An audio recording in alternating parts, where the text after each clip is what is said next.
Ya, Assalamualaikum warahmatullahi wabarakatuh. Senang sekali Pak. Saat ini saya sedang bersama dengan Pak Haji Nasir Pak ya. Iya. Salah satu anggota DPRD Provinsi Kalimantan Utara dari Kabupaten Nunukan. Terima kasih banyak Pak sekali lagi atas waktunya Ya. bisa menerima kami Sama-sama.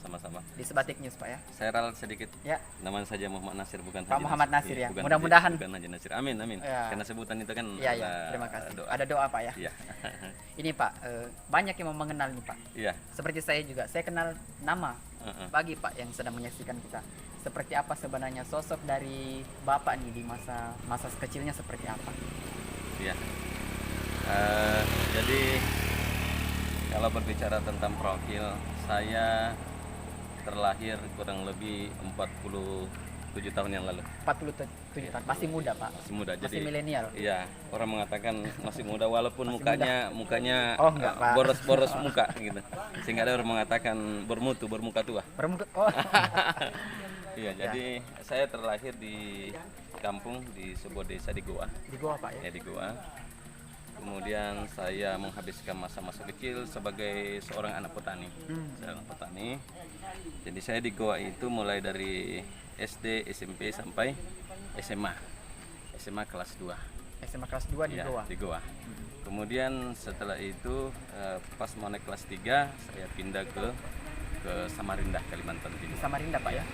Nah kemudian saya terus terang mulai dari kecil memang berpisah dengan orang tua. Ya ibu saya ada di Sulawesi, di Goa, dan bapak saya ada di Samarinda. Di Samarinda Pak. Nah jadi saya memang dibesarkan dalam sebuah lingkungan yang penuh dengan perjuangan. Tapi sesungguhnya yang satu hal yang bisa kita ambil bahwa kalau mulai dari kecil kita itu banyak perjuangan, banyak ujian, banyak tantangan, maka itu adalah merupakan bagian dari penggemblengan dari Tuhan kepada Pak, kita. ya. Ya, Tuhan menggembleng kita agar kita tumbuh menjadi manusia yang baik. Kemudian kelas 3 SMA saya pindah di Samarinda seberang. Saya tepatnya sekolahnya di sekolah SMA 4 Samarinda seberang. Ya. Saya pindahnya ke Kalimantan Timur itu karena berangkat karena ada bapak saya yang tadi itu, yang mulai dari kecil saya ditinggal oleh bapak. Nah, begitu. Iya, iya. Jadi saya terus terang di usia remaja, di usia SMA baru saya ingat wajah bapak saya. SMA Iya, baru iya. mengetahui nih. Iya, karena saya terus terang berpisah dengan bapak mulai dari kecil. Nah kemudian di situ SMA di Samarinda seberang.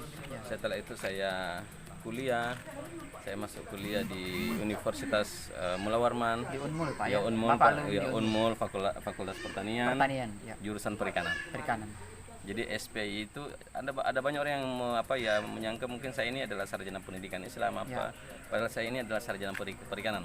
Sarjana perikanan. Sarjana perikanan.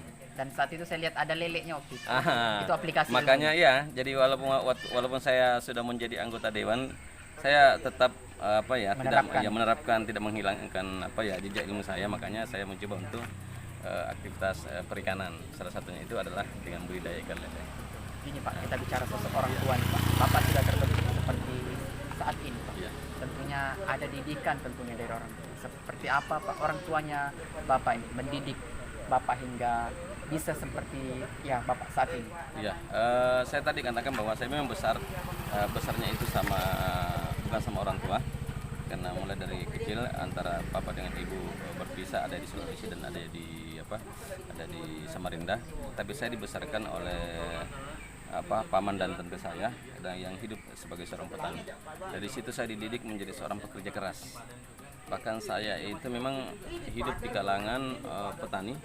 Saya hidup sebagai seorang petani, bahkan saya sempat mengembala kerbau sampai kelas 3 SMA, kelas 2 SMA. Sempat kembali kerbau. Iya, gembala kerbau. Seorang Pak Nasir yang Iya. kita lihat saat ini dengan jabatannya dan juga yang lain-lainnya. Iya. Dulunya juga adalah seorang petani Dan seorang pengembala. pengembala. Tapi saya membaca dari misalnya kalau kita melihat perjalanan Nabi dan Rasul, mereka juga itu adalah orang-orang besar, seorang Nabi, seorang Rasul. Tapi masa kecilnya itu adalah seorang pengembala. Nah ternyata memang saya banyak mengambil hikmah. Kalau kita ternyata ketika misalnya di masa kecil kita misalnya Iya. menjadi seorang pengembala, boleh jadi itu adalah bagian dari, sekali lagi, bagian daripada didikan Allah kepada kita agar ke depan bisa menjadi seorang pemimpin. Betul, betul. Nah, bagaimana kemudian ya walaupun itu dalam tataran kecil ya, tapi itu insya Allah kita berbaik sangka lah. Poin-poin apa Pak atau kiat-kiat apa nih Pak yang Bapak tanamkan dari kecil sampai akhirnya bisa Bapak bawa sampai sekarang ini, yang bisa mungkin dibagikan ke mungkin anak-anak muda yang tanda kutip saat ini sedang berada di posisi kurang nyaman dengan posisinya saat ini, atau tanda kutip Pak ya, kurang beruntung lah seperti itu. Oh ya, ya. Saya ingin berpesan kepada anak-anak bunda, kepada rekan-rekan semua atau siapa saja mereka dalam perjalanan hidup, bicara tentang, misalnya sebagai contoh, tentang bicara tentang pergeseran antara siang dan malam. Kita yakin bahwasanya malam itu tidak akan selamanya malam. Semakin gelap malam, maka itu pertanda fajar akan tiba. Nah, begitu. Jadi bagi anda, bagi saudara-saudara misalnya merasakan kesusahan dan sebagainya, jangan berputus asa, karena di balik kesusahan itu pasti ada kemudahan. Di balik daripada misalnya ujian-ujian Allah dari kecil kita itu, pasti ternyata di masa depan itu boleh jadi kemudian ada hikmah di balik itu. Begitu. Jadi orang-orang yang mulai dari kecilnya itu ditimpa dengan berbagai macam masalah, maka insya Allah dia akan tumbuh menjadi pribadi yang kuat, pribadi yang siap untuk berhadapan dengan masalah ketika dia besar. Ketimbang misalnya mulai dari kecil, mulai dari anak-anak dia tumbuh dengan misalnya dengan penghidupan yang layak bersama orang tua dan sebagainya, manja dan sebagainya, maka biasanya pada umumnya ketika dia besar itu susah untuk menghadapi kehidupan. Gitu. Jadi itu salah satu yang saya bisa ambil petik dan saya sampaikan kepada kepada adik-adik semua, kepada siapa saja, tentang bagaimana kita mengambil hikmah dalam perjalanan hidup ini. Dan saya juga tidak pernah menyangka bahwa akan ada sampai di sini dan kemudian sampai menjadi anggota dewan. Ya, provinsi Pak. Provinsi, ya. Saya ya mulai dari kabupaten provinsi, saya tidak pernah membayangkan bahwa akan menjadi seorang anggota dewan.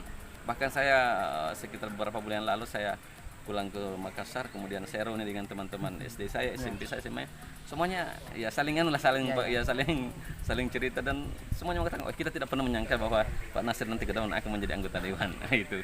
Alhamdulillah Pak. Alhamdulillah, itu sesuatu yang Tadi tidak menyangka masuk politik. Gimana ceritanya bisa kecantol sama politiknya Pak? Oh iya.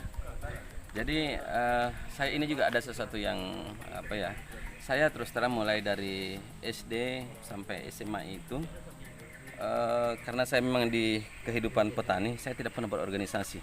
Saya jarang berorganisasi. Tapi ternyata ketika saya kuliah ada panggung yang diberikan kepada saya tersedia. Saya memanfaatkan panggung itu dalam hal berorganisasi. Dan di akhir sekitar 1 tahun sebelum saya lulus, saya memang sudah aktif di organisasi kemahasiswaan. Dan pada saat itu di zaman 1998 saya sudah mulai terlibat dengan organisasi politik. 98. Bagaimana ya. suasananya? Gambarannya waktu itu seperti apa sih Pak? Waktu itu saya alhamdulillah waktu di kampus itu di tahun 98 itu kan era reformasi. Iya, betul. Nah, pada saat itu saya juga memegang tampuk pimpinan sebuah organisasi baik di dalam kampus maupun di luar kampus. Di dalam kampus itu saya sebagai ketua Pusat Istri Islam Mahasiswa di Unmul. Di luar kampus itu saya ketua Aksi Mahasiswa Muslim Indonesia. Pusdima dan kami Kalimantan Timur. Saat 98. Saat 98 pada saat itu. Nah, ketika ada era-era bermunculnya partai pada saat itu. Nah, kemudian saya tertarik dengan sebuah partai pada saat itu didominasi oleh anak muda. Namanya Partai Keadilan. Partai Keadilan. Nah, waktu itu ya, Keadilan. Nah, disitulah kemudian saya masih kuliah dan terlibat di situ. Dan saya waktu itu berada di bidang kepemudaan. Bergabung dan di bidang kepemudaan waktu itu. Jadi dan saya memang menggerakkan mahasiswa pada saat itu. Dan Bapak mumpuni saat itu karena jabatannya di kami dan Pusdima itu Pak ya? Iya. Bisa masuk dan memilih PKS karena itu tadi ya, latar belakang anak muda di dalam. Iya. Bagaimana Pak perjuangan awalnya akhirnya bisa sampai sekarang itu seperti apa yang dilalui? Nah, ketika saya aktif di partai itu, setelah kemudian setelah lulus kuliah, saya sempat jadi seorang guru di antara sebuah daerah di pedesaan antara Balikpapan dengan Samarinda, namanya daerah Lojanan Batua. Saya sempat mengajar kurang lebih 3 tahun di situ. Di Lojanan. Ya, sambil saya mengajar, sambil juga menekuni saya sebagai seorang dai, sebagai seorang juga politisi pada saat itu. Nah, ketika di tahun 2001 ada tawaran dari partai pada saat itu kan ada beberapa daerah di Kalimantan Timur mengalami pemekaran. Ya, Salah satunya itu adalah Kabupaten Nunukan. kabupaten. Nah, ketika di partai itu ada rapat pada saat itu bahwa siapa yang akan dikirim ke daerah-daerah yang baru itu, Ya, daerah-daerah pemekaran yang baru itu. Waktu itu ada ada dua daerah yang akan dikirim utusan ke sana untuk merintis partai. Pertama adalah Kabupaten Nunukan, yang kedua adalah Melak pada saat itu. Nah, dan saya diputuskan oleh partai untuk dikirim ke sini. Nunukan, Pak, ya? Nunukan. Karena mungkin melihat latar belakangnya atau demografinya di Nunukan ini mayoritas Ya. orang Sulawesi. Bisa menyesuaikan. Nah, sehingga saya kemudian diputuskan untuk ke sini. Nah, pada tahun 2001 saya diberangkatkan ke sini dengan sampai di sini saya tidak kenal dengan siapa-siapa. Berangkat dengan betul-betul nol. Karena penugasan. Ya, karena penugasan saja. Ya. Ya, sama lah dengan teman-teman Hidayatullah. Ya, di pesantren Hidayatullah itu ketika misalnya diputuskan oleh Ya. pondoknya untuk ke sebuah daerah merintis, maka mereka diberangkatkan. Sama juga seperti saya. Saya naik ke kapal Penny datang ke Nunukan. Dan saya pertama kali menginap di sebuah hotel di Simpang 3 Jalan Ahmad Yani, Hotel Syariah di situ ya sekarang ya. Nah, di situ saya menginap kurang lebih seminggu. Ya. Nah, setelah itu, ini juga perlu saya sampaikan kepada teman-teman semua. Setelah saya di situ, barulah kemudian saya mengenal ada sosok yang sampai sekarang saya katakan termasuk adalah orang yang sangat berjasa dalam hidup saya. Karena ketika saya di Nunukan baru pertama kali, masih belum mengenal Nunukan, ada orang yang bisa mau menampung saya untuk bermalam di rumahnya. Siapa kabarnya? Kurang lebih 7 hari, seminggu lah. Dan orang itu pasti anda tahu semua, saudara-saudara tahu semua. Orang itu namanya Pak Dian Kusumanto. Pak Dian. Nah, Pak Dian Kusumanto. Semoga menyaksikan, Pak, ya. Seorang admin di grup Peduli Nunukan.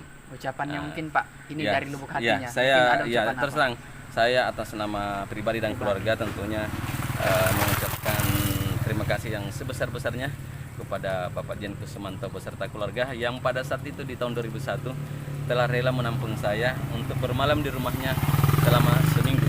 Karena waktu itu saya belum punya rumah, belum punya belum punya apa-apa. belum punya apa-apa, baik pekerjaan maupun tempat tinggal. Nah, disitulah kemudian di rumah itu baru saya mencari rumah kontrakan. Setelah saya dapat baru pindah. Nah, begitu. Nah, jadi saya pada saat itu memang berangkat itu dan sampai di sini saya mulai dari nol. Saya tidak ada orang yang saya kenal. Akhirnya kemudian saya mencoba untuk karena kita termasuk aktivis dakwah. Ya. Sehingga saya mencoba dengan teman-teman berkenalan di masjid dan sebagainya. Baru satu demi satu saya bisa mengenal teman-teman di Nunukan ini. Nah, salah satu yang saya kenal pertama juga itu ada namanya Pak Rusdi. Sana ada Pak Rusdi, Pak, ya. Pak Rusdi. Itu termasuk orang yang pertama juga yang saya kenal di Nunukan. Waktu itu dia masih preman.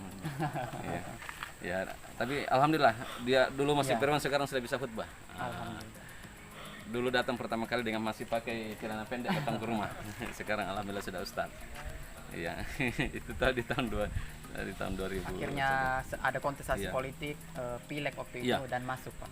Dan ingin saya sampaikan, ada satu hal lagi yang ingin sampaikan kepada teman-teman, kepada kaum milenial, kepada siapa saja yang ingin bergelut di dunia politik, apalagi menjadi caleg. Saya ingin menyampaikan bahwa saya caleg di tahun 2004 pertama kali. Tahun 2004. Berarti kan kurang lebih 4 tahun ya di saya pas datangnya. Tapi pada saat itu saya belum terpilih.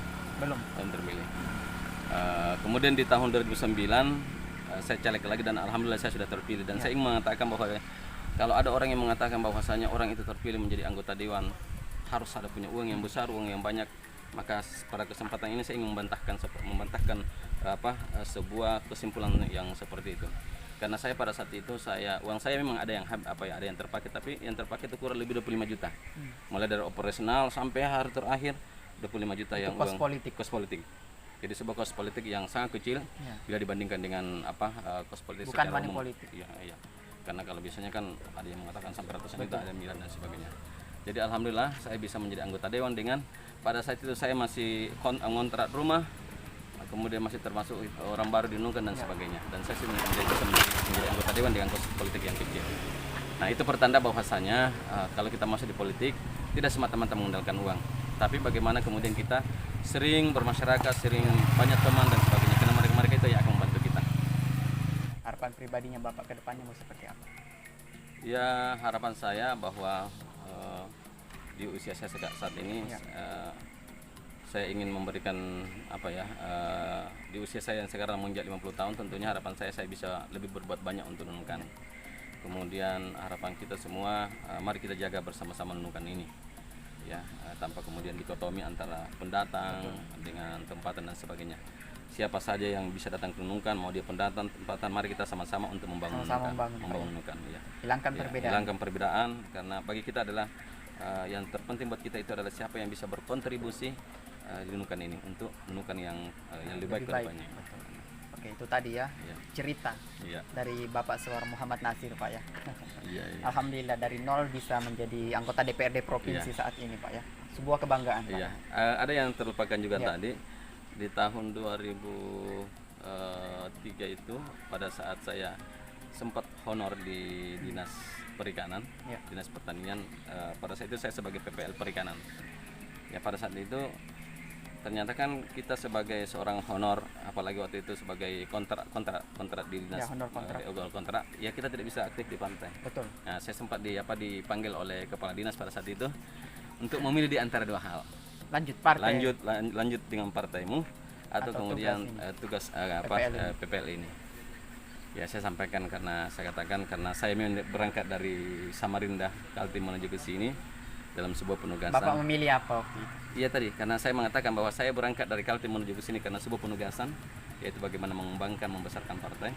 Maka pada saat itu saya katakan, ya dengan besar hati, saya harus melepas jabatan saya sebagai seorang PPL. Yang kalau waktu itu saya masuk melanjutkan, saya yakin sampai pada saat ini saya sudah menjadi seorang PNS.